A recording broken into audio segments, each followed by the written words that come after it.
Brother Dave's going to minister today, which I thoroughly enjoy. And I just thinking this morning, everybody comes from a different perspective. Everybody, you know, he's raised in Africa and a completely different situation than I was raised. And the Lord takes that, and He has something to offer this congregation from a different perspective than I have. I could read the same scripture and see something different. And that's the beauty of plurality of ministry. You know, that's the beauty of that, and He can take that. And so he was sharing something with me last Sunday after church, and I liked it. I hope he goes on with that today. But if you don't, it's okay. Brother Dave, go up here and take your liberty.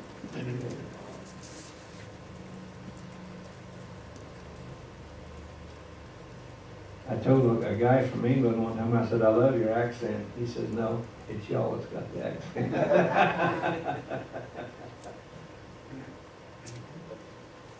Thanks, Brother Mike. Appreciate that. We really do appreciate you all, you know. It's so nice to be a part of a group of people with a different perspective than your own, you know. It's a challenge. We need that sort of a challenge. What I'd like to share today, as I went over my notes this morning, I said, good grief, will this ever happen, you know? But I hope I can begin to give you a perspective of the degree to which God is engaged in your life. You know, Brian, as you shared the issue that you have, it's real, right? It's real. But God is engaged in that. You know what engaged means? It doesn't mean God is sitting up in heaven pressing buttons and watching what happens. He's down here beside us, walking with us, encouraging us, hitting us aside the head with a 2x4 from time to time. So you're going in the wrong direction. You know, that's the sort of engagement that our Heavenly Father has with us. Go to Walmart on a Saturday morning and look at the people, dressed in all sorts of weird and wonderful ways. And look at them and think, God is engaged in every single one of those people's lives. You don't have to come to this building before God gets engaged with you. See, God loves humanity and is engaged with humanity. And I think the question is, when you go to Walmart and you see all those people and you begin to ponder that God's engaged with them, a good question is, what is my part in all that? I love the way that Pastor Mike says, just touch people. But he also says, be careful. But that touching means something. A compliment means something. You cannot give a compliment without thinking a bit about the person as a person. They're not a machine walking around there. They're a person. And have you ever looked at a person and seen distress on their face? It stands out, doesn't it? So what is our response at a time like that? You see, that's the thing. Because God is engaged, but praise His name, He allows us to be engaged on His behalf in people's lives, you see. You know, I want to be careful. As I look at my life, I'm amazed at how God has been engaged in it. You see? And please, I'm not wanting to say, you know, I'm somebody special. Look how God is engaged. He's engaged in everyone's life, you know. You just got to stop and smell the roses sometimes. God is busy with us. and we don't know what the end is. You know, if you ever go to one of those places, craft fairs, where someone is weaving a tapestry, at the beginning it's a mess. You have no idea what it's going to end up as. It's just strings of different colors hanging every which way. But the person sitting there in front of that work of art knows exactly what it's going to be. But when you look over their shoulder, you have no idea what they're doing. And sometimes when we look at people's lives, it looks like it's a mess. Yeah. But God knows what He's doing. That's right. Amen. You see? Amen. You know, I was a pilot and a crop duster, and also a total heathen. I had no time for God. I wasn't even interested in God. God wasn't a topic of interest to me at all. I liked what I did, and I was happy with what I did. I know now that God wasn't, but when I look at how He changed this, Sure. everything that takes place has a purpose. We don't know at the time that God does something in our lives what that purpose is, but God does. You see, like the person weaving the tapestry. Right. Why is he poking that string in that way and pulling this string that way? He knows. Right. He knows. He knows what he's doing.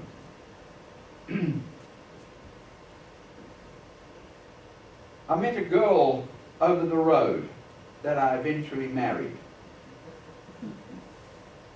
And she wasn't a Christian, and neither was I. So what's that got to do with anything? Well, the tapestry was being woven, you see. Right.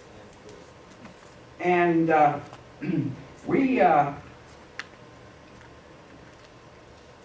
well, let me say, 2 weeks before our wedding date, Merle accepted the Lord.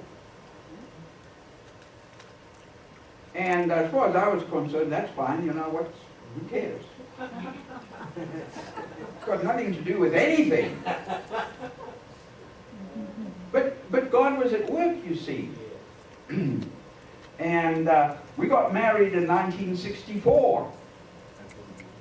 I was a total heathen. I remember sitting down, well, Merle's sister was a believer. So she insisted we need to do this marriage thing right. So we had to go and visit with a pastor.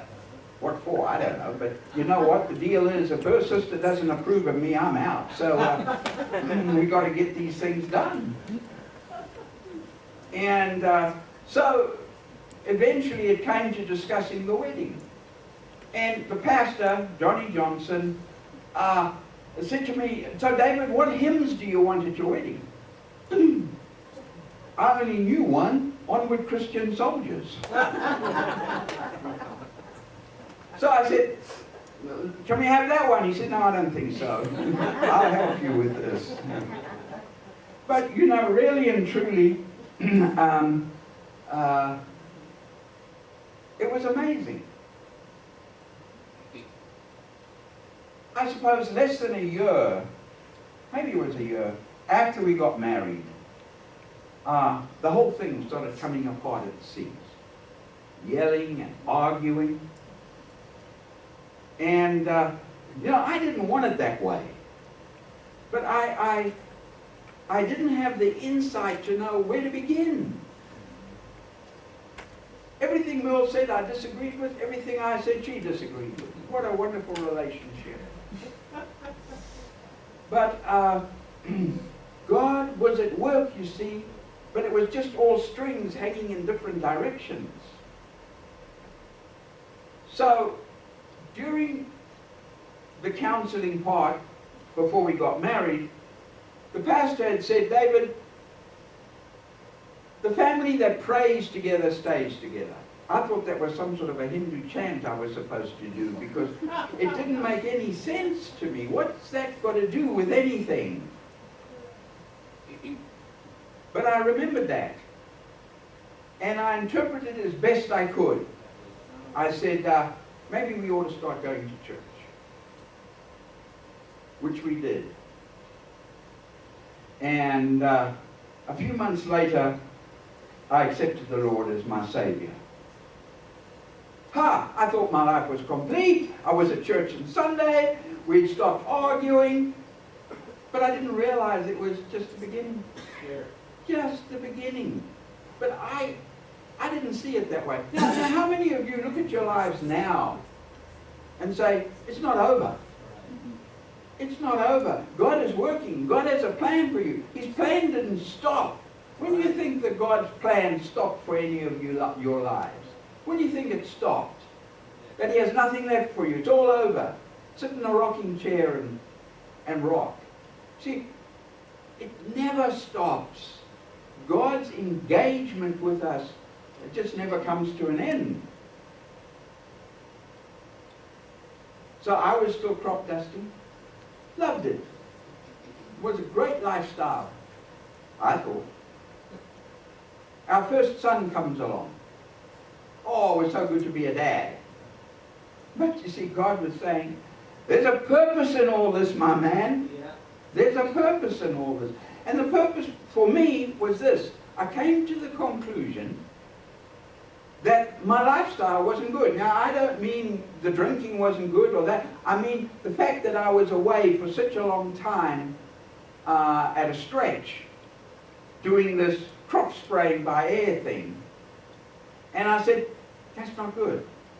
That's not good. I got to make a change. What in the world do I do? But you see, God needed the birth of my son to bring me to the place to even begin to think about those things. See, it was a purpose. It was a part of the plan. It wasn't the end of the plan. Now you've got a son, you're complete.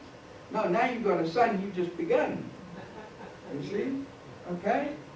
So what would I do? Well, I better go to school and learn something.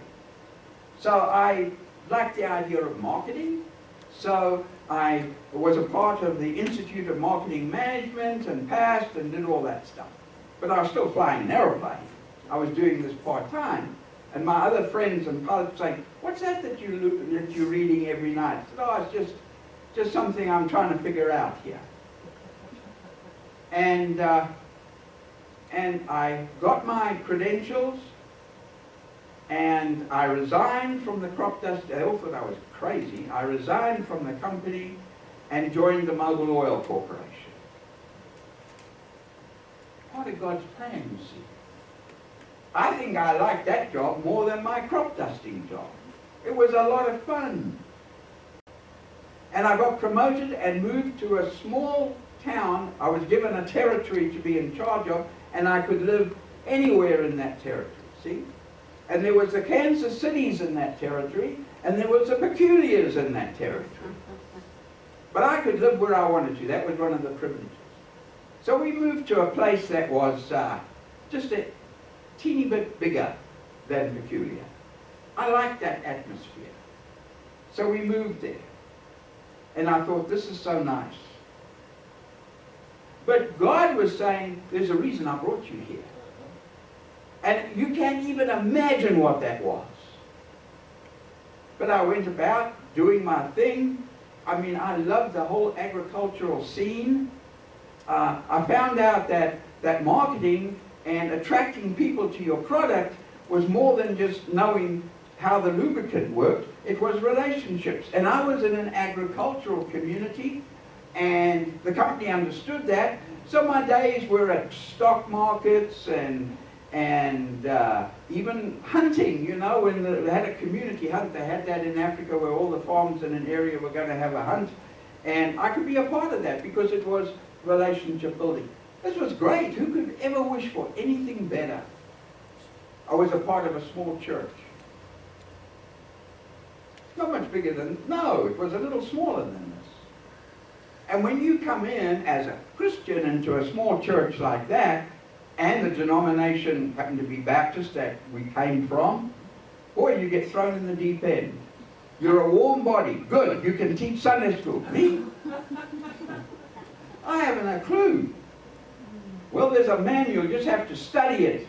And you know, but you know how important that was in my life? You can't teach something until you understand it. You should have enough common sense to know that. So you get busy, and you study, and you learn, and you teach.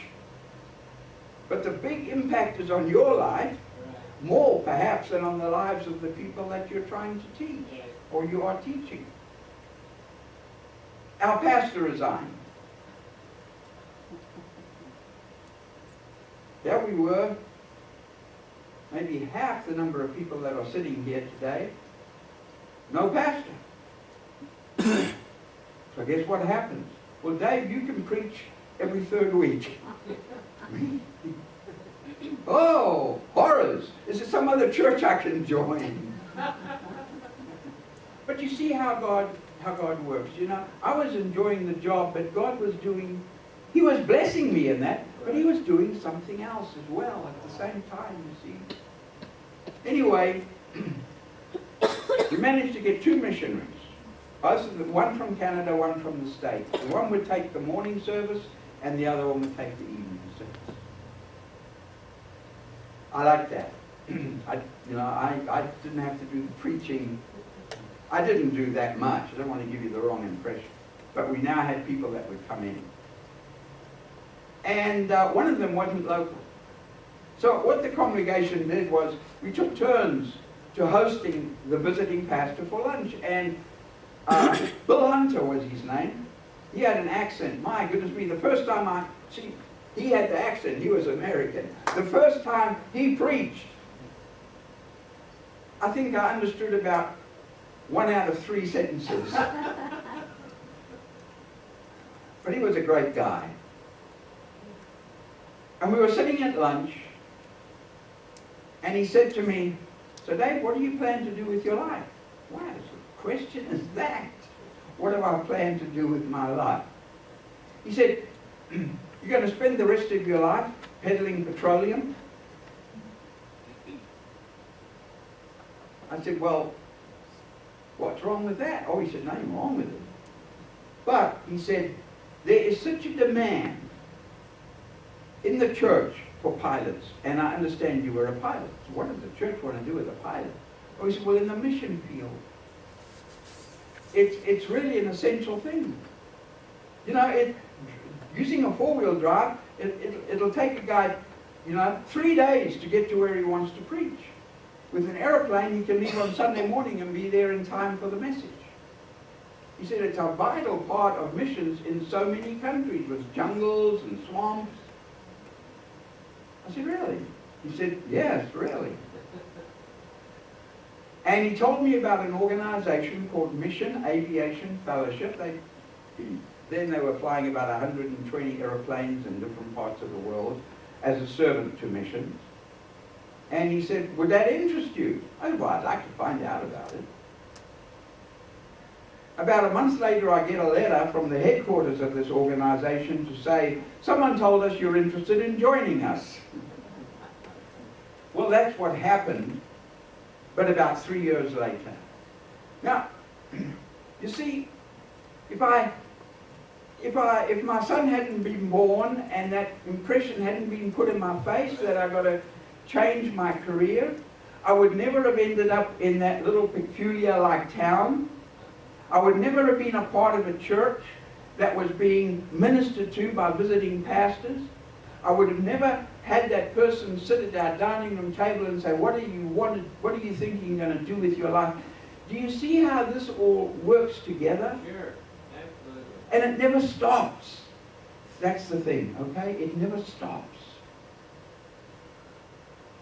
And we shouldn't be going around dissatisfied where we're at. I don't think I was ever dissatisfied where I was at until God pressed a button. Sure. But if we walk around continually dissatisfied, oh God, there's got to be something better. There's something wrong. There's something wrong. We don't understand God's blessing in our life. Something is wrong. But when God is ready to make the change, you'll know it. Let's have a look at a great biblical example, I think,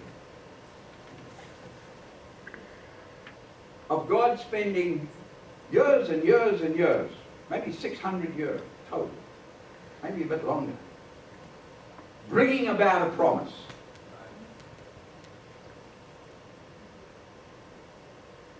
What happened? I stapled the wrong page to the thing. No, I didn't. I just turned over 2 pages. God came to the place where he wanted a people to call his own. Amen. It was a time. It was a time that God had determined. Nations were all around the world. He didn't want to modify a nation. He wanted to create a nation. And he chose a man called Abram. And the pastor said, there's no rhyme nor reason for that. He was a heathen. He lived in a community that understood sacrifice to their God was the firstborn male had to be killed and offered as a sacrifice. You said that's awful. Yeah, it is, but that was Abraham's culture. And in Genesis 12, can we get Genesis 12, the first verse? Yeah. Let's see. There we go. There we go. He meets Abram. First time meeting. And he says, get thee out of thy country, and from thy kindred, and from thy house, unto a land that I'm going to show you. Oh God, at least you could have said, this is the land I'm taking you. Right. Now, you see, the problem when we read it, we know. And I wish sometimes that could be taken out of our minds, so that we're experiencing it like Abraham experienced it. We said, well, we know he's going to go up to Canaan for a while. But Abraham didn't know that. He didn't know that. He was on a journey. And Abram was obedient. He went up to Canaan. And God said, look around. You see all this countryside?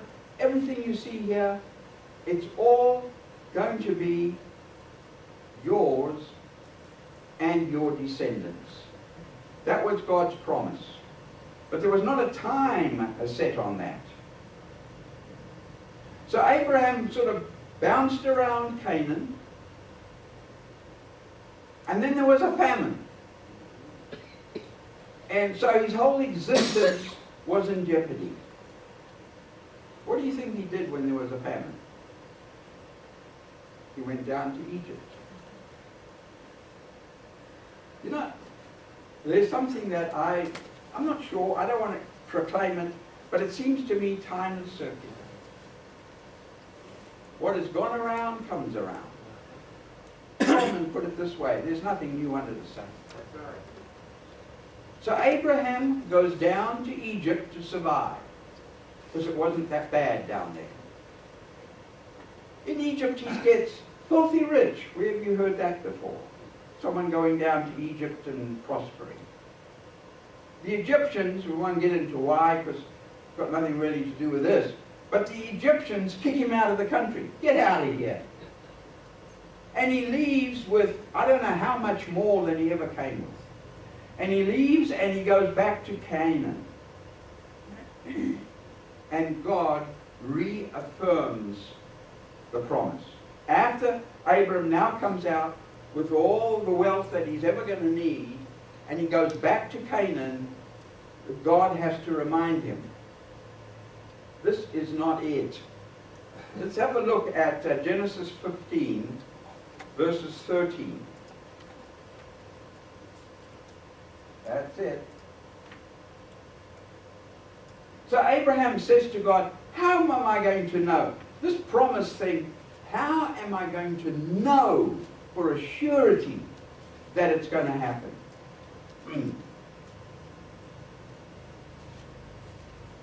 So what God did is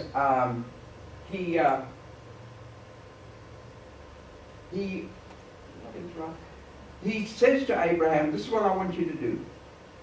I want you to get a sacrifice, cut it up in half, put one half on this side, like half a chicken on this side, the other chicken on that side, half a calf on this side, the other half on, and I want to make an avenue like that. And during that time,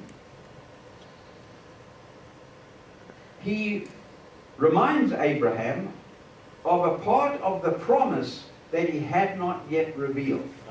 There it is in 15:13. Know of a surety that thy seed shall be a stranger in a land that is not yours, and is going to serve them. For how long? 400 years. Now that would be a long time in coming. But God was faithful in saying to Abraham, I just want you to know this. This is going to take place. You're going to be a stranger in a strange land, and your people, your descendants, are going to be serving them for 400 years. But he also confirmed that the land would be theirs. But this time, he puts a little bit more definition. He says, from the Nile River to the Euphrates is going to be yours. Now, Abraham, you know what land is going to be yours. But for the time being, you are in Canaan. You know, Abraham got a little impatient. You know, I'm supposed to be the father of nations. But I didn't even have a son. So Sarah says, well, Abram, in the culture of the day, I'm going to give you my servant Hagar, and you can have a child with Hagar, and God will understand. That'll be the one. So Ishmael is born. And sometimes we hear that Ishmael was the curse.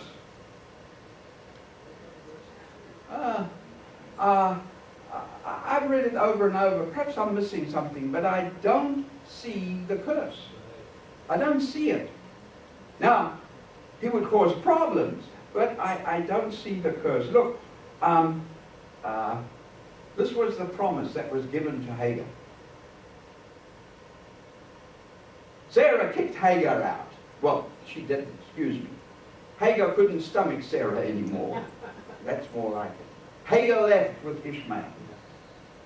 And the angel of the Lord came to Hagar and said, what are you doing?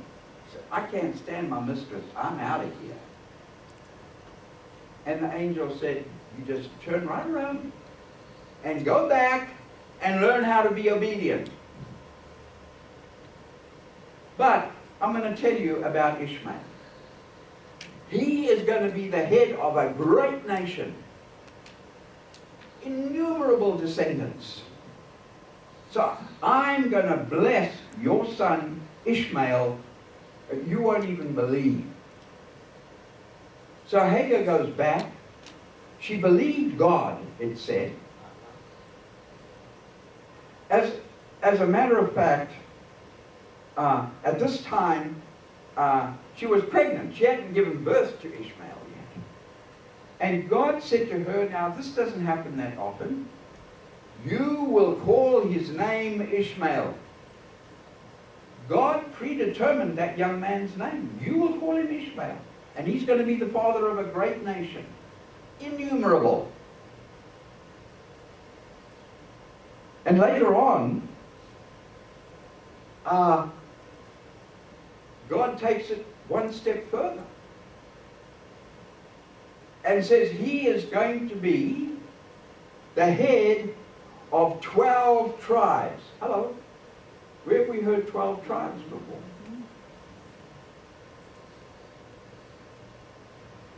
But this wasn't Abraham, this wasn't Isaac, this wasn't Jacob, this was a servant girl called Hagar with a son called Ishmael. And God said, he is going to be the father of 12 tribes, 12 princes, 12 nations. So I just wanted to share that with you so that when you look at the situation today, before you jump to conclusions, look, it's not good. See, I'm not defending it's not good. But God did say it would happen. God did say. We don't know yet what the outcome is in all of this, but God did say it was going to happen. Now, Abraham finally has Isaac and his son, the child of promise. And once again, God spoke to Abram about Sarah's pregnancy and says his name will be Isaac. And he will continue the promise that I gave you. So Isaac is born. Abraham dies. He's still in Canaan. Sometime prior to that, when Sarah died, he'd gone to one of the Canaanitish people and bought a piece of land with a cave in it. And how do you say that? Machpelah or something like that. And that would be the burial ground. And he buried Sarah there. Then when he died, at 175, that's where he was buried, on that cave. And you know who was there at the burial service? Obviously Isaac, but Ishmael.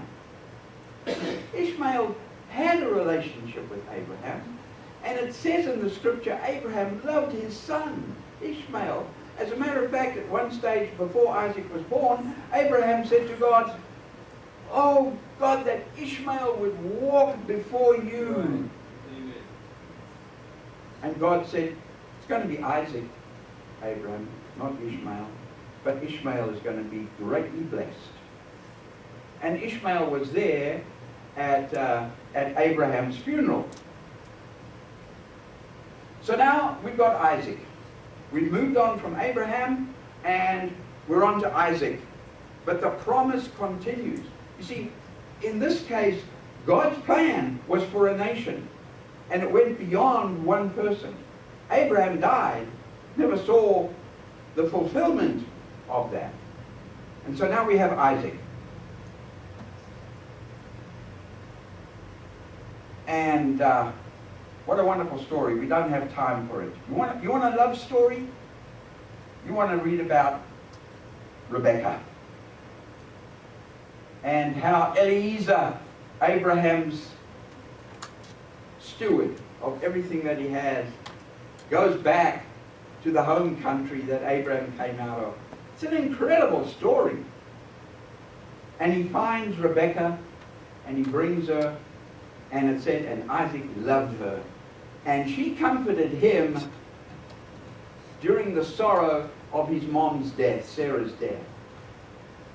So now it's moved to Isaac. And Rebecca falls pregnant. And guess what's in her belly? Twins! Oh, joy, joy, joy, twins. Twice the joy, twice the problems. I don't know how you want to say it, but it was twins. And it was a difficult pregnancy if I read between the lines. And God said to Rebecca, it's okay, it's okay. You see, the problem is you've got two nations in your stomach. Two nations, two cultures, two different types of thinking. They don't really like each other that much. And they're in your stomach. And that's the problem. And then, Rebecca, I want to share something with you. Listen up. Pay attention. The younger will be served by the older. Actually, I've put the wrong way around. The older will serve the younger. You get it? The older is going to say, I want to share that with you, Rebecca. Because that is totally contrary to how things work. It doesn't work that way. But I want you to know, it's important that you understand that the older one is going to serve the younger one.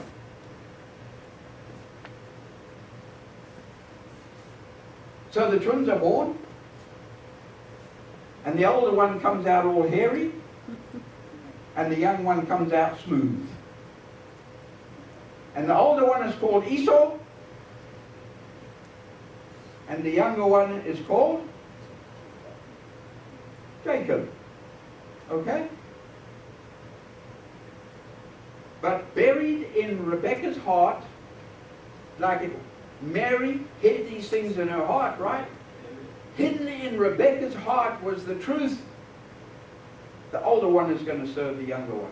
I don't care what the custom says. The older one will serve the younger one. Now, we know all about the shenanigans that took place when Abraham was getting old, and he said to Esau, Esau, get your bow and your arrows. Man, go and shoot me a whitetail, will you? I love the way you cook it. And then we're going to eat together and I'm going to bless you. And Rebecca gets word that that is going to happen. Now we tend to say, and that scheming woman, no. That woman who knew that that could never happen. Because God had told her it wasn't going to happen and it shouldn't happen, right? She wasn't scheming. She was doing what she thought was best to make God's promise and purpose come true in that situation. See? And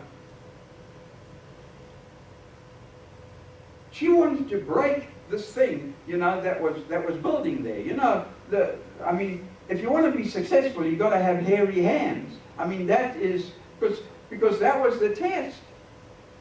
You see, Esau went out to shoot the deer, and she said, Jacob, I'm sending you in, and you will say you are Esau. That's the only way it's going to happen, because your dad is going to bless Esau. So we're going to make you up as Esau. So she put goat skins on him. As I said, if you want to be blessed, you've got to have hairy hands, man. And another thing is, you've got to have smelly clothes. Can't be smelling all nice. It won't work. Your dad is pretty shrewd and sharp. And he's going to get an excuse to sniff you. And he will know whether this is Esau or Jacob. So Jacob goes in, all dressed up in his goat skins. Obviously, Isaac wasn't very good with the eyesight at that point in time. Or else it wouldn't have worked. And Jacob said, my father, I've arrived with your special dish. How did it take you such a short time to do it? God just gave me the animal. Okay? Abraham will accept that. And then he says, come here. Come close to me. I want to feel you. He said, well, the hands are the hands of Esau. But golly, the voice is the voice of Jacob. What goes on here? And Jacob got closer, and Isaac said, you smell like Esau, but you don't sound like him. Anyway, he blesses Jacob with the traditional blessing, which included the blessing that the land would be Jacob's. And Jacob leaves. Esau comes in and says, Dad, I've done it. I've got the best whitetail stew you're ever going to taste. And Isaac said, who are you? I'm Esau, your son. And Isaac says, I've already blessed someone. Esau knows immediately what's happened. That usurper, that brother of mine, Dad, do you have, you know my heart bleeds for Esau. Dad, do you have just one itty bitty little blessing left for me? Please, one little blessing. And Jacob says, okay. There's going to come a time in your life when you're going to shake off Jacob's yoke off of you. That's it. But he blessed him with personal possessions. You're going to have a lot of those.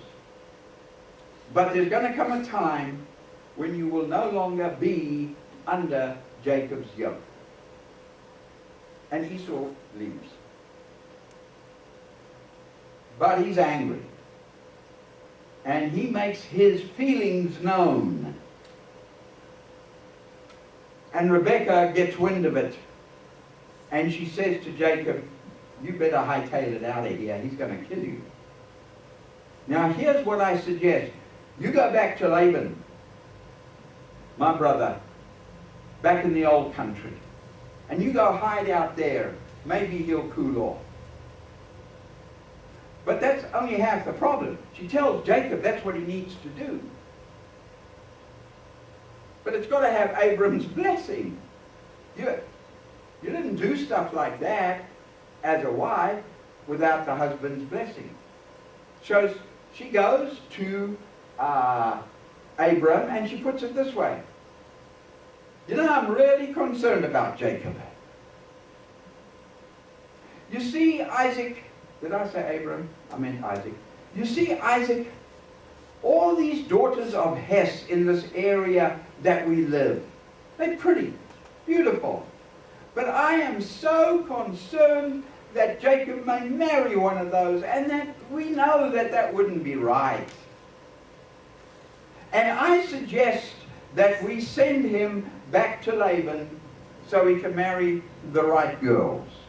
She didn't mention Esau wanting to kill him. And Isaac said, yeah, I think that's a good idea.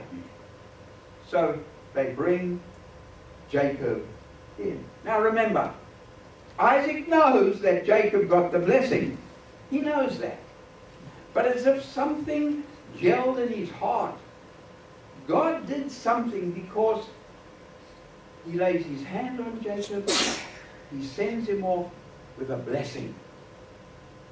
He doesn't even refer to the stolen blessing, if you want to call it stolen, from the elder.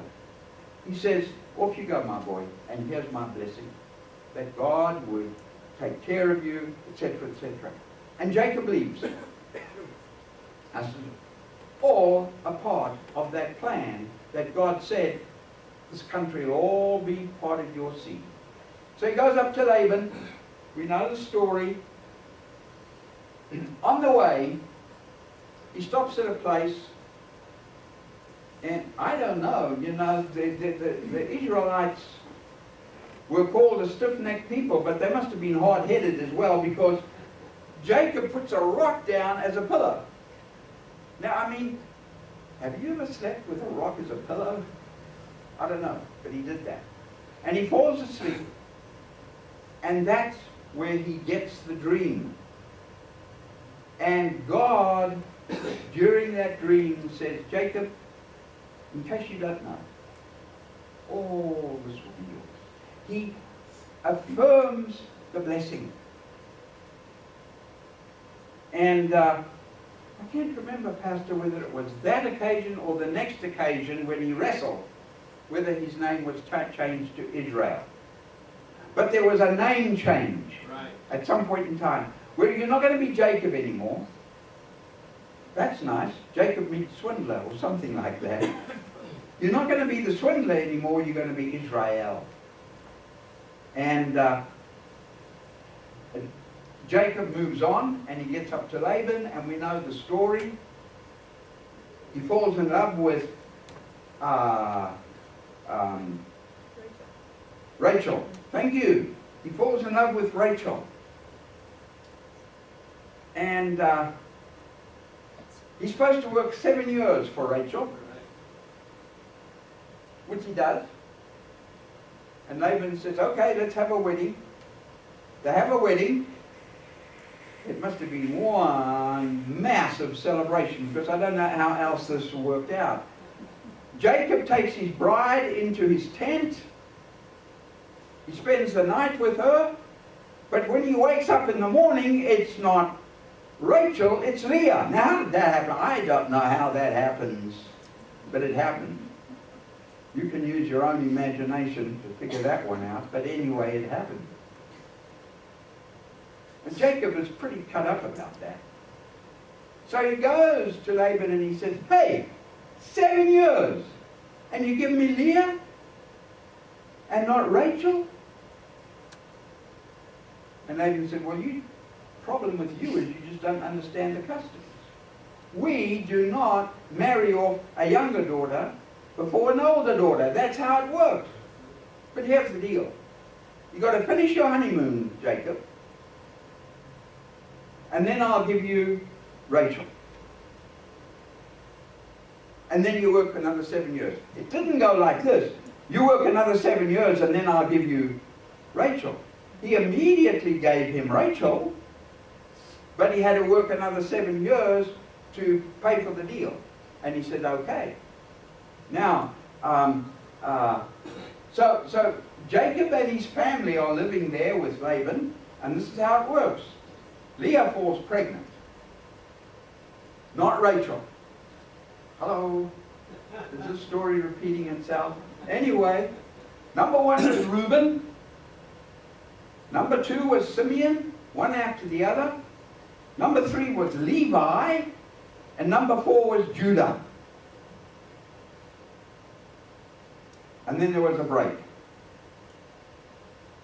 Rachel is hurt. No children. No children. So she says, I know the solution. So she gives Jacob Bilhah, the servant. Where have you heard about that sort of stuff before? Time just goes round and round, doesn't it? And Bilhah gives birth to Dan, that's number 5, and to Naphtali, that's number 6. So there's 6. How many are there going to be? That's number 6. Halfway there. Now, Leah, who had not gone barren, but just wasn't falling pregnant anymore, falls pregnant again. And, no, excuse me. Leah is not going to be outdone. She's not going to be outdone. So she says, well, if Rachel will do it, I'll do it. And she gives Zilpah, her servant, to Isaac. And so Zilpah gives birth to Gad, that's number 7.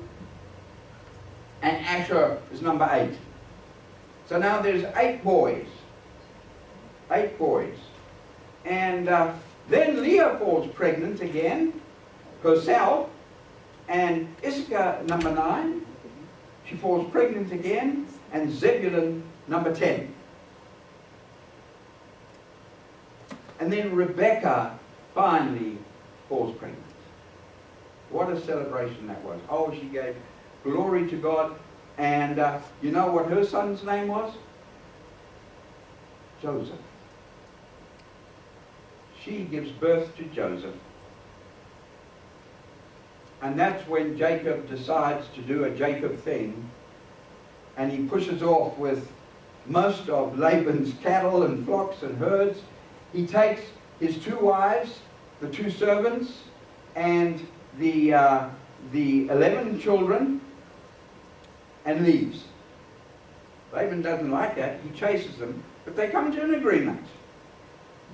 It's not really important to the story, but they come to agreement. They built a monument and said, okay, Jacob, you stay on that side of it and I'll stay on this side of it, and that way we'll keep out of each other's hair. So it ended peaceably. And but Jacob is told by God at this point in time, I want you to go back to Isaac. Isaac was still alive. I want you to go back to Isaac. That's important. On the way, Rebekah falls pregnant and gives birth to Benjamin and dies in childbirth. And Jacob buries her along the way. Not in the traditional cave, but just along the way. So now we have 12. The beginning of the nation that God said would take control of all of this. you know, the detail of all of this and how it all unfolded is just an amazing thing, because God was engaged in this whole thing. It didn't just happen, and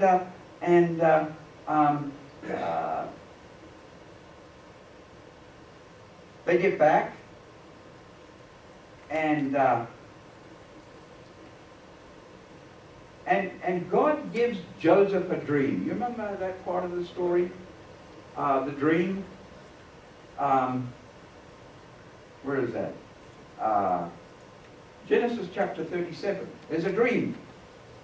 And Joseph has this dream where mom and dad and the 11 brothers are bowing down before him. But he's not very smart as Joseph. He goes and tells his brothers. You don't want to do that. You know? If God said you're going to have mom and dad and all your brothers bow down to you, you keep your mouth shut and say, okay, God, you're going to show me how this happens. But not Joseph. He says, hey, come on over here. I want to tell you a dream. And then he has another dream. A similar thing. And he calls his brothers over and says, had another one. By that time, they were seething. It said they couldn't even talk to him with a civil tongue in their head. So they go off with the sheep to find grazing. And they're gone for a while, and Jacob says, hey Joseph, why don't you put together a little food parcel and take it to them? Oh, we know about the coat of 7 colors, don't we? That Isaac gave Joseph. That didn't help either, I can assure you. And so off Joseph goes. A long way off. The brothers say, oh no, look who's coming. I don't believe it. The guy with the 7 colored coat. Yeah. And then say, you know, this is the opportunity. Why don't we just kill him and we'll get him out of our hair? Reuben says, hey, we can't do that. We'll figure out something, but killing him is out of the question. So you know what happens? He arrives, hey guys! He did not get that good a reception. They throw him in a pit. No doubt they took the food first that he brought and then threw him in the pit. And they were discussing what to do. They hadn't quite figured it out, but one of the things they figured out, we're going to take this coloured coat of his, this robe, and we're going to bathe it in blood. We'll kill a lamb or a sheep and we'll bathe it in blood and we'll take it back to Jacob and say, hey, look what we found along the way. I guess a wild animal must have eaten him. But they still hadn't figured out what to do with Joseph.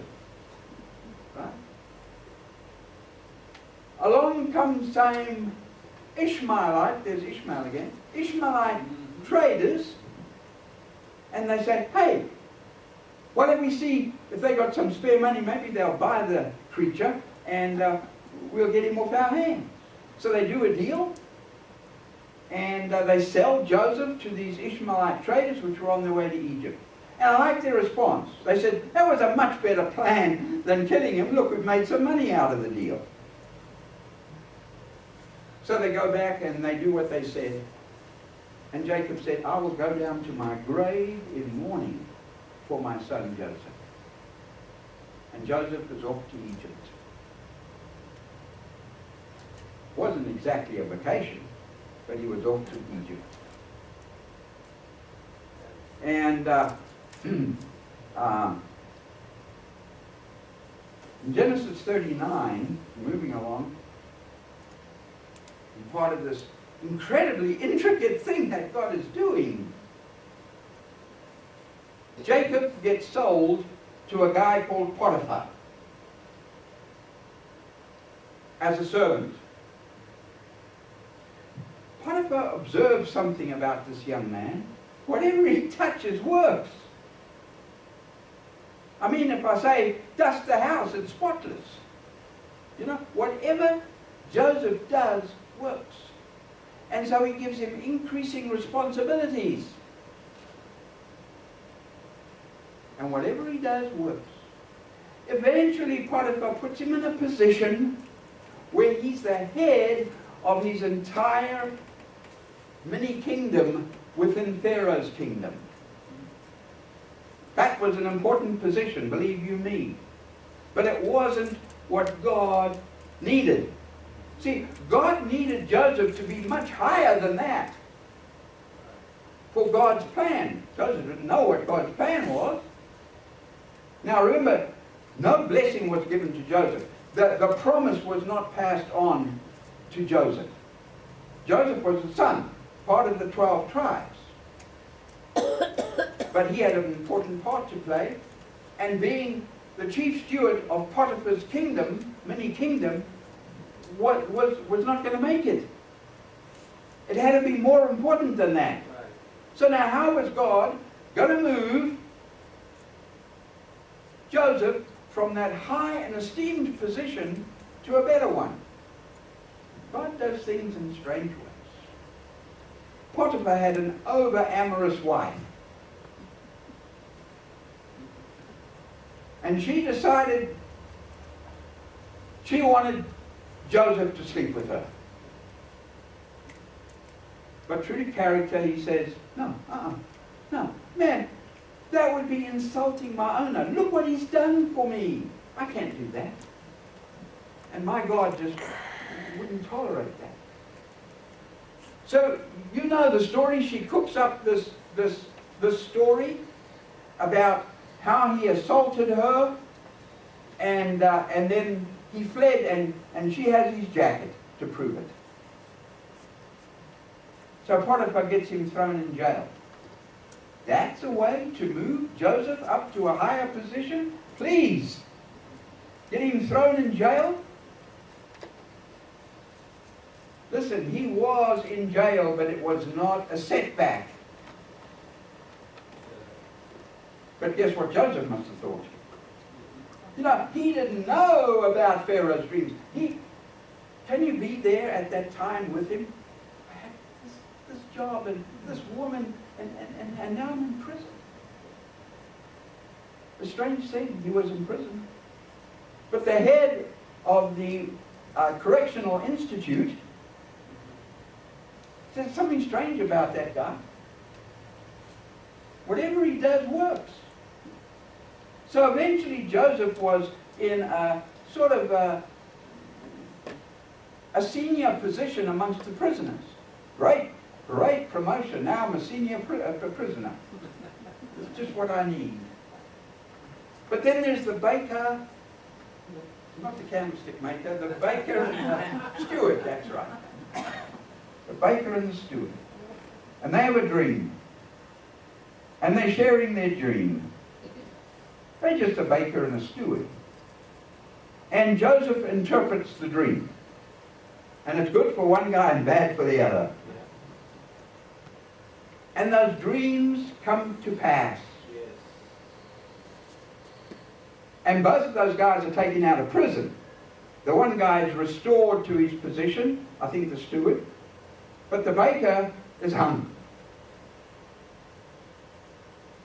And Joseph spends another 2 years in prison. He said to them, look, when you get out, say a word for me, will you?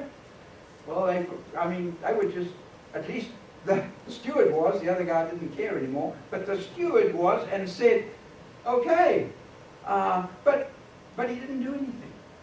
I guess he was just so full of getting his old job back. Well, 2 years went by. And Pharaoh has a dream. And all his wise men couldn't put it together again. Like Humpty Dumpty, they couldn't put it together again. We don't have a clue. And eventually the steward, now the steward was the guy that served Pharaoh's wine, you know, he said, excuse me, Mr. Pharaoh, I knew a guy once that I think may be able to answer your dream. Bring him out. Well, he's in prison right now. So they have him, no doubt they cleaned him up a bit and that, and they brought him into Pharaoh's presence. And Pharaoh shares the dream. The fat oxen, the fat wheat, the thin wheat, etc., etc., etc. And he tells this dream to Joseph. And Joseph said, well, it's really the same dream, just two different pictures. And Joseph goes on to tell Pharaoh, there is coming 7 years of incredible prosperity, and then 7 years of drought. And here's what you need to do. You need to save up in 7 years, build silos, build barns, put everything in barns. Because when that comes to an end, there's going to be nothing for 7 years. And God moves in Pharaoh's heart, and Pharaoh says, wow, we need to find someone that's going to manage that program. And you know what? Joseph, since you interpreted it, I suggest we make you in charge of the whole program. Now, this guy's a foreigner. A foreigner. And he gets put in a position second in charge to Pharaoh. As a matter of fact, in one sense, he became Pharaoh to the nation. And it was only in certain matters that Pharaoh said, I'll deal with those. But I don't want to know about anything else. You deal with everything else. Right. You are going to be Pharaoh to the Egyptians. That's what God wanted. It was a strange and devious path. A devious path. And sometimes, you know, things go wrong in our lives. They do. I mean, if you think everything is going to be just absolutely incredible forever after, you're living in a different world. Right. Things are going to go wrong. Right. But can we say, God, I trust you. Yeah. I don't understand it. You know, can you for a moment walk in Joseph's shoes, you know? I mean, you see, we know the story. So, we know the story. So, Joseph gets thrown in prison. Oh, yeah, but he's going to be number 2 in charge of Pharaoh. So, it's easy to preach that, but it's pretty hard to live it. Right. He didn't know it. It was just a disaster as far as he was concerned. But he kept his godly character during all that time. So, okay, Joseph is number 2. He makes all the plans. He stores all the stuff, just as he said to Pharaoh. Egypt had food coming out of their ears. And then it happens. The drought struck. Meanwhile, back at the ranch, Jacob is saying, now what are we going to do? Now what are we going to do? Part of God's plan, you see. The one boy says, they got a lot of food in Egypt. We still got a lot of money. Why don't we go down there and haul back enough food to last us for a couple of months? Jacob said, good plan. Off they go. They get to Egypt. Joseph recognizes them immediately and puts them all to death for what he did. They did. No, he didn't do that. He didn't do that. Well, I think we're all familiar with the story. They go back and they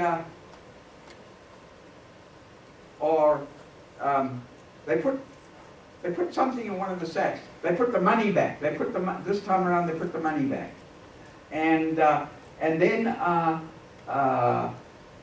Pharaoh's soldiers come and open the sacks, and there's all the money. Where'd you get this? The soldiers didn't know the story that Joseph had said, just put their money back in the sack. So they come back to Joseph, and Joseph says, okay, but here's the deal. You can go back, but you will not ever come back to me. And Joseph knew what was going to happen. You're not ever going to come back to me without Benjamin. You said there were 12. But one was lost, so now there's 11, and I'm only counting 10. So, if you're not spies, and you're not up to some mischief, when you come back the next time, I want to see the younger one. So they go back to Jacob, and food runs out. There's nothing to eat. Doesn't matter how much money you've got, there's nothing to eat. So Jacob said, listen guys, you've got to go back to Egypt. You've got to get more.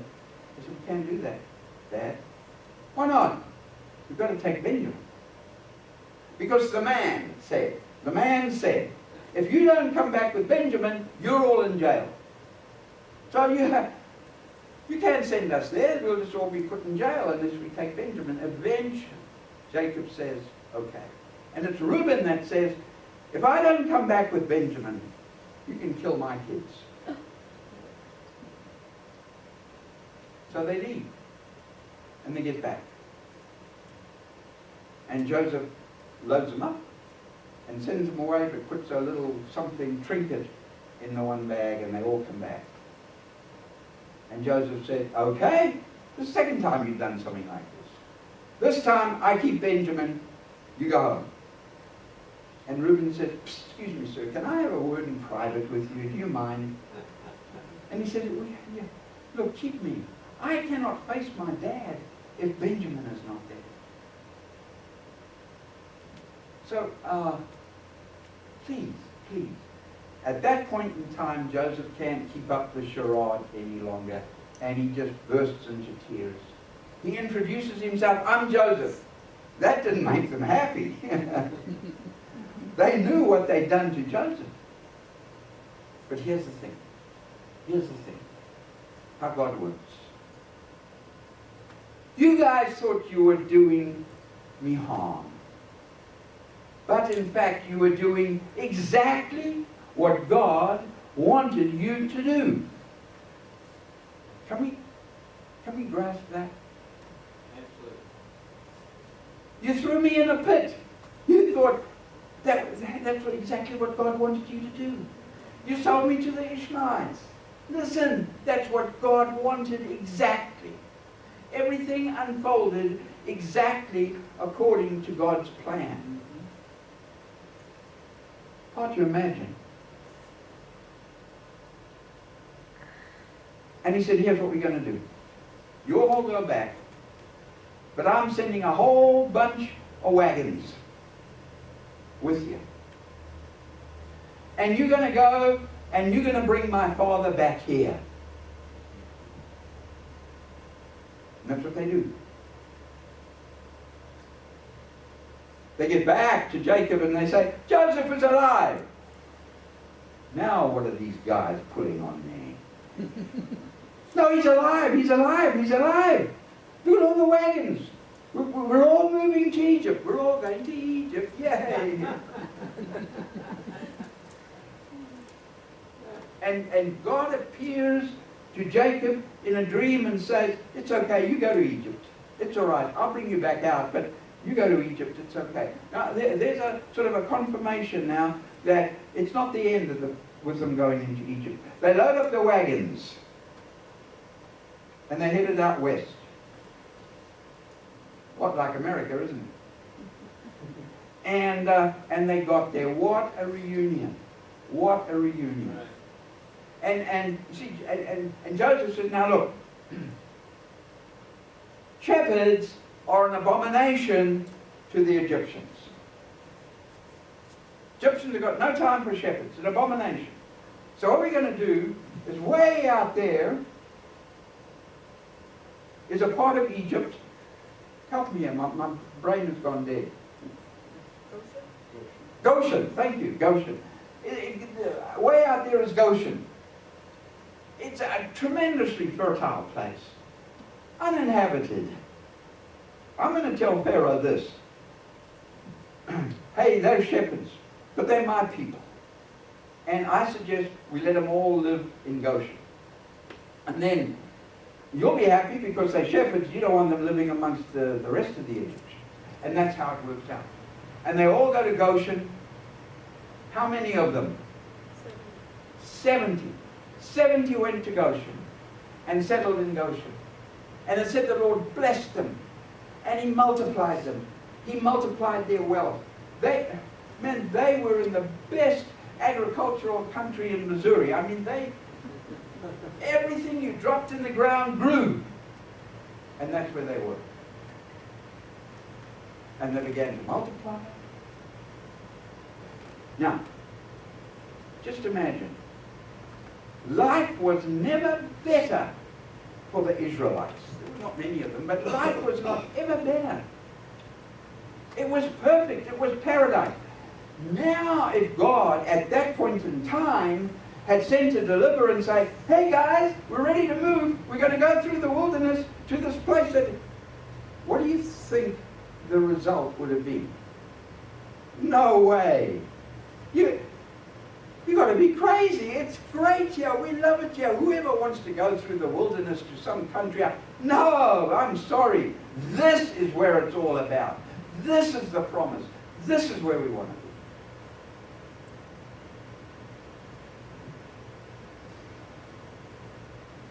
But there came a king, a Pharaoh that didn't know Joseph.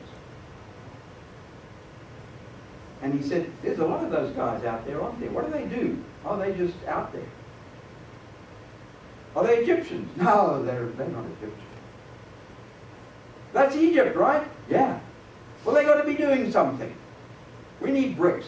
I'm building all these cities, and we're going to make them build bricks. So they got taskmasters. Their life began to change. It wasn't impossible. Now we talk about slaves. They weren't slaves like we might think of slaves living in huts. They had their herds. They had vast herds of cattle, vast flocks of sheep. But they were indentured servants. In order to be there, they had to make bricks. So they were servants, and they made bricks.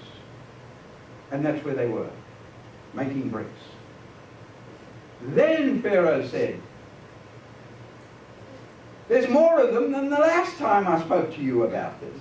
We've got to deal with that. Kill all the males. Tell the midwives, when a male is born, kill it. God did that.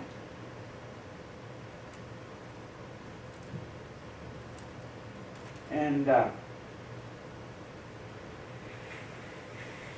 the midwives figured a way to get around that. So they continued to multiply.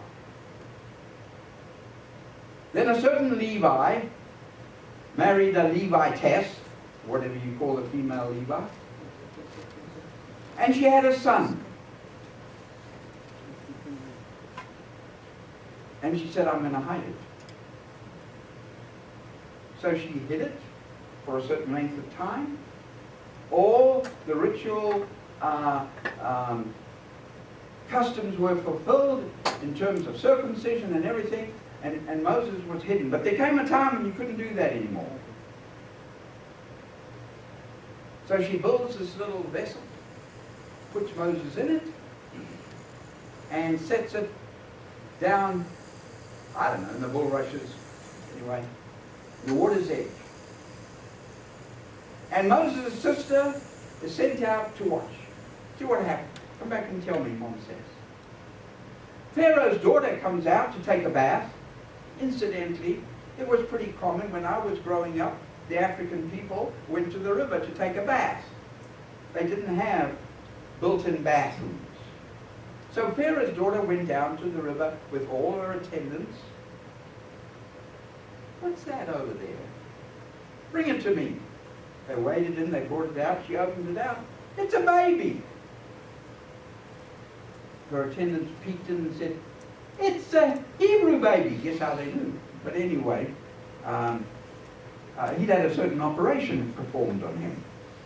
So immediately they knew, this is a Hebrew. We don't do that. And she said, he's a funny little guy, isn't he? Along comes Moses' sister. You know how God works? It's amazing.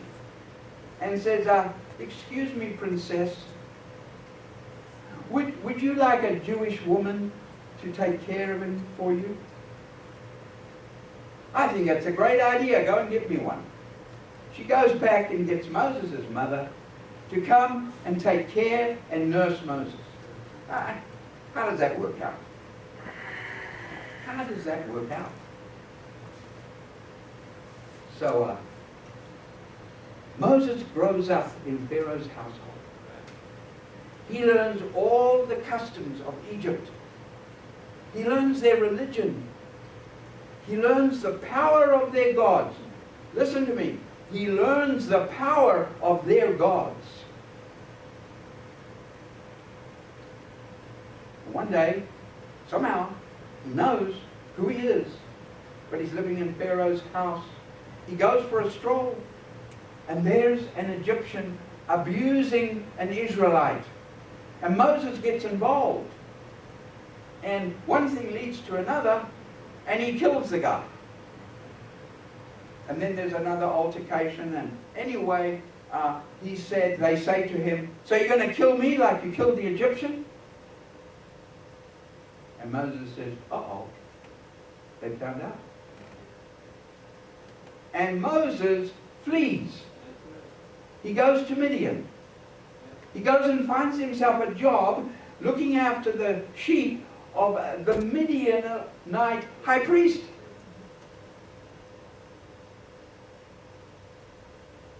The high priest has daughters. Moses marries one of the high priest's daughters. And there he is. For how many years? 70 years out in the backside of the desert. How many? 40, thank you. 40 years out in the backside of the desert looking after sheep. Great career. One day he's out there and he notices something strange. Now, Moses is a bushman. He lives out, he knows everything. I mean, he understood and he saw something that puzzled him. There was a bush that was burning. Okay, that bush is burned. But as he observed this, it didn't burn out. It just kept burning and burning and burning and burning. And Moses said, I've got to figure this out. So he goes down, and the voice says, take your shoes off. This is holy ground.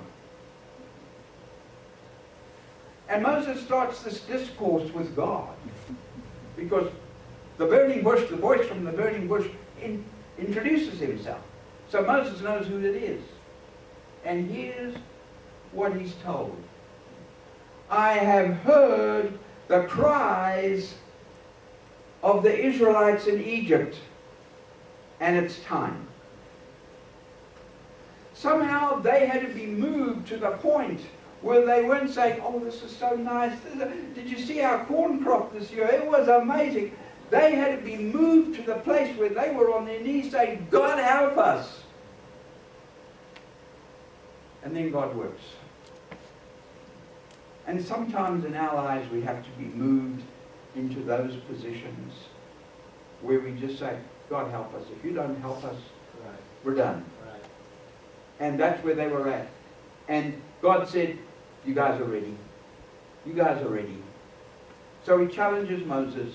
And he says, you go down, tell Pharaoh to let him go, then bring him back here, and we'll have a great worship service right here by this mountain.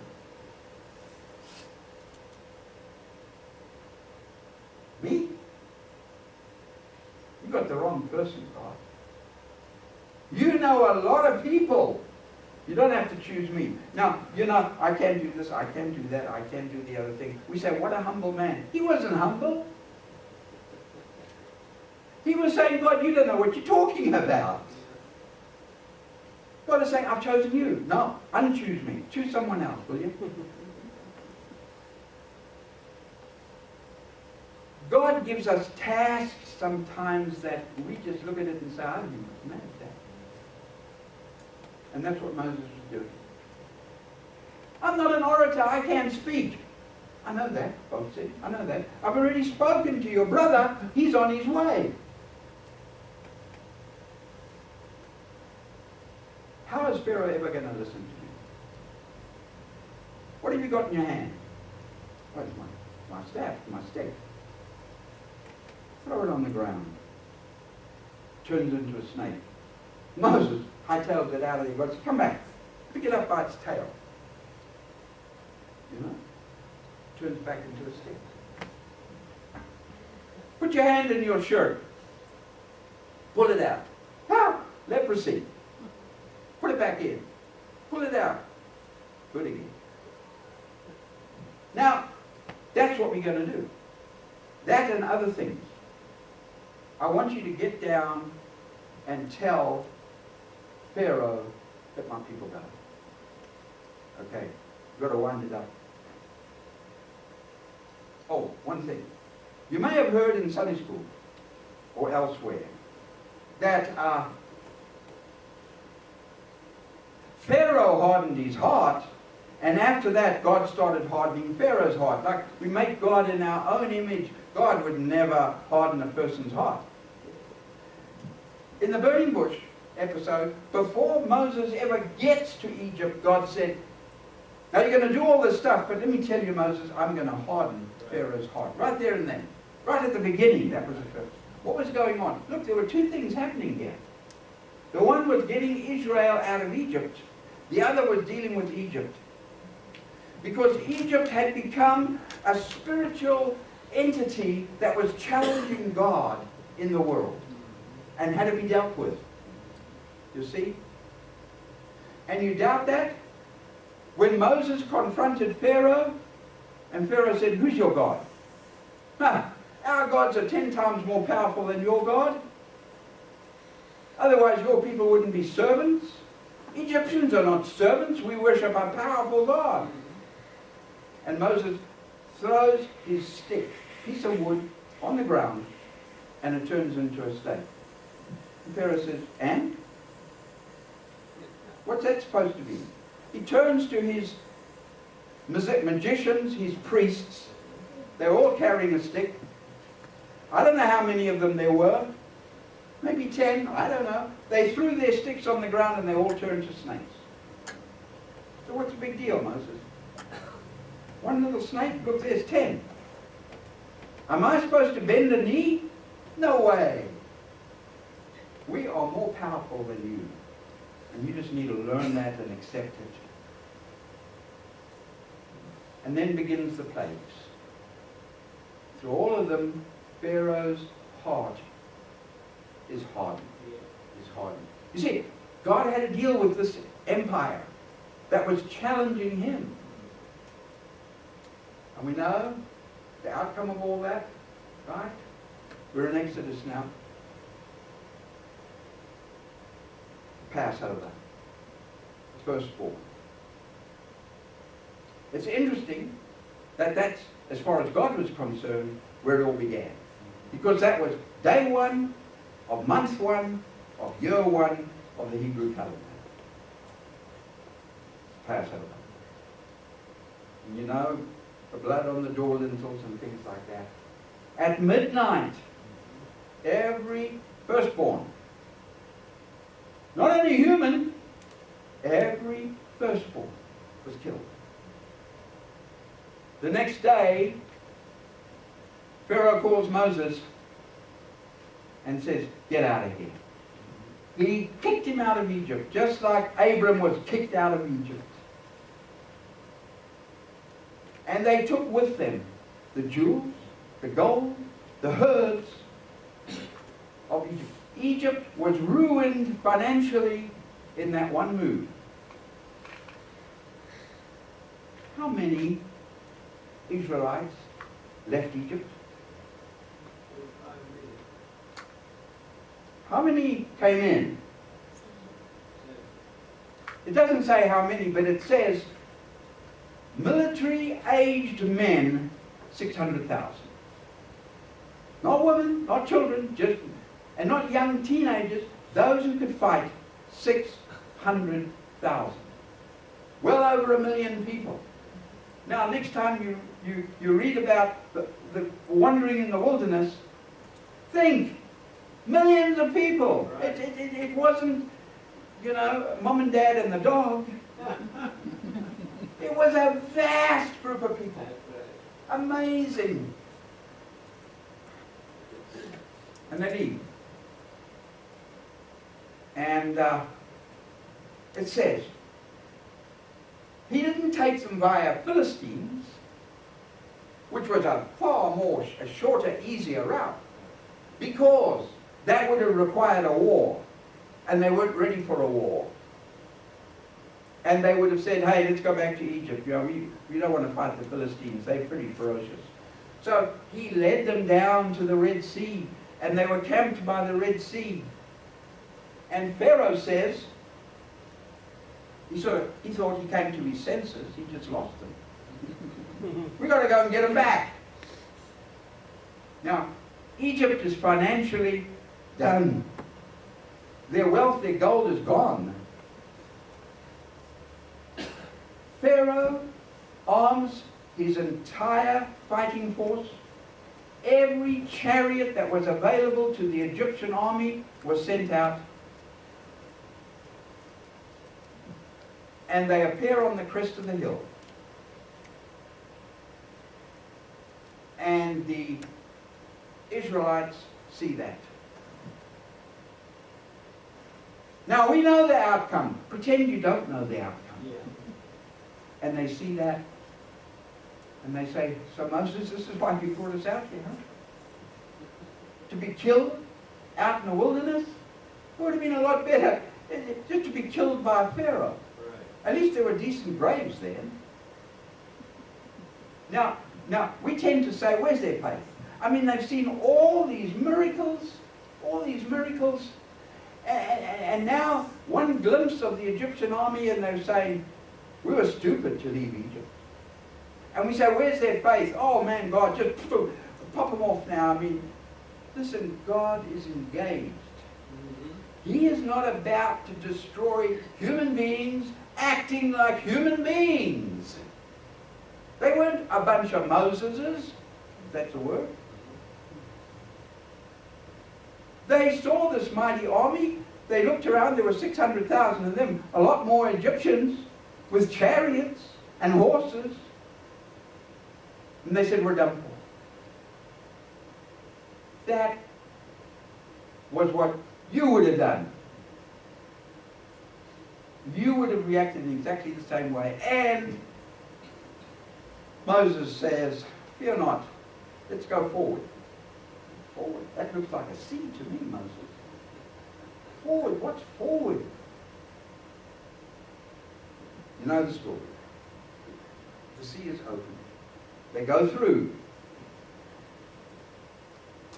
And every single one of them are destroyed. Not Pharaoh. No, I mean the Egyptians and their forces. Yeah. The Jews get to the other side. Then the Egyptians come in. And they have all sorts of problems. Their chariots get bogged down in the mud. This happens, the wheels fall off. And the army says to Pharaoh, I don't like this. I think something else is going on here. But Pharaoh insists. And then the seas come back and they're all destroyed. 3 days later, they run out of water. Ah! Would have been better in Egypt. When you're in the desert and you don't have anything to drink, you don't normally praise God because you're a human being. And they said, Moses, we're thirsty, we're dying here. You brought us out here, fix it. And that's how it goes on. But God was engaged. Yes, you were. You see. And they weren't all Moses. You know, we all need a Moses in our life when things get bad. We need that person that can come alongside of us and say, it's okay. Yeah. You know? I had a person like that. I told you this. His name was Cecil Davis. The war had driven us out of Rhodesia. I'd got down to Johannesburg and they put me in the office licking stamps and sending off newsletters. And I was so discouraged. I was ready to give up. And Cecil Davis came to me and he was a Moses to me. He said, you know, this is just an interim thing. I didn't see it as interim. It looked like my job for the rest of my life. Yeah. He said, one last one. You'll be okay. And he was right. But we need a Moses. And you need sometimes to be a Moses in someone else's life. But God is engaged in our lives.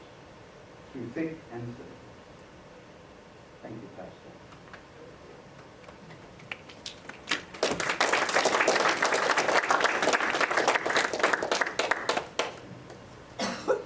This guy just knows how to do a masterpiece, I think. Amen. On how God's engaged in every facet of our life. I was thinking when he told Abram that he didn't tell him where to go first. And it happened in the New Testament. Jesus said, go down there, upper room, and tarry for the Holy Ghost. What's the Holy Ghost? I don't even know what it is. I don't know if that's something that's going to fly through the building, or going to rain, or what is the Holy Ghost? You know, it's never been before like that, if they was obedient. So sometimes he don't give you all the answers at once, but learn to trust him. Learn to trust him. Amen. Father, we're so grateful today for this message on being engaged and how you are engaged in our life. How you, well, you presented to me many years ago as like a checkerboard. You're moving these checkers. Sometimes it's somebody in Ohio that's moved to Kansas City, and we come into contact with him, and he says something, they put something together. You're just working all things out for our good. And in the process, sometimes it looks like there's dips and there's valleys and there's setbacks and all of that. Help us to see the big picture. Help us to know that when we commit something to you, it's done. We commit it to you, it's done, and we don't know all the ins and outs, but you're going to get us from here to there to our purpose. Lord, help us to see that we have a purpose in the earth. And our purpose isn't always just to get, but our purpose is to be a ministry, a blessing to others everywhere we go. Sometimes it's with finances, sometimes it's with a smile, sometimes it's with a hug, sometimes it's with a firm handshake, sometimes it's with food, and sometimes it's visits in the hospital, and sometimes it's going to the nursing home, but it's in various ways, and help us just to find our purpose and flow in that. In Jesus' name, we thank you, Lord. Amen. Amen. Praise God. Don't forget that the gathering is next Friday night, but on Saturday night we're going to have a special service here in Villa Marie, and Dave and Merle's going to be installed as elders here by Jamie Englehart out of Michigan. And I've been intrigued with his ministry a long time. I haven't seen him in person, and anyway, I'm excited about him coming, and I asked you, Bill, if you put that on email out to everybody, if you have something planned, if there's any way you can rearrange your schedule to be here to support these new elders, I'd really like for you to be here on Saturday night at 7 o'clock, okay? And that service. And then our gathering Friday night, and our menu just potluck. Just bring whatever you want to, and it all worked out. Last time worked out good that way. Let's stand. Amen. Praise God. Shake hands with those about you.